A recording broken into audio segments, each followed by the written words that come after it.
యోగా మన గొప్ప సాంస్కృతిక వారసత్వంలో అంతర్భాగం ఉంటున్న మంత్రి కొండపల్లి శ్రీనివాస్. యోగా మన గొప్ప సాంస్కృతిక వారసత్వంలో ఒక అంతర్భాగం. శరీరం మనస్సు మధ్య సంపూర్ణ సమతుల్యత సాధించడంలో అది సహాయపడుతుంది. అంతేకాకుండా సమగ్ర ప్రశాంత సంతృప్తికరమైన జీవనశైలి వైపుకు మార్గనిర్దేశం చేస్తుందని సూక్ష్మ చిన్న మధ్య తరహా పరిశ్రమలు, గ్రామీణ పేదరిక నిర్మూలన, ప్రవాసాంధ్రుల సాధికారత సంబంధాల శాఖ మంత్రి కొండపల్లి శ్రీనివాస్ పేర్కొన్నారు. మన దైనందిన జీవితంలో యోగా ముఖ్య పాత్ర పోషిస్తుంది. మానసిక ప్రశాంతతకు, శారీరక ఆరోగ్యానికి యోగా ఎంతగానో తోడ్పడుతుంది. యోగాను ప్రతి ఒక్కరూ తమ జీవితంలో భాగస్వామ్యం చేసుకోవడం ద్వారా ఉత్తమ ఫలితాలు సాధించవచ్చునని నేను బలంగా నమ్ముతున్నానని ఆయన అన్నారు.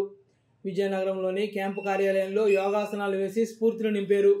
ఈ నెల 21వ తేదీన విశాఖపట్నంలో ప్రధానమంత్రి నరేంద్ర మోడీ, ముఖ్యమంత్రి నారా చంద్రబాబు నాయుడుల ఆధ్వర్యంలో జరగనున్న యోగా దినోత్సవంలో ప్రతి ఒక్కరూ స్వచ్ఛందంగా పాల్గొని విజయవంతం చేయాలని ఆయన పిలుపునిచ్చారు.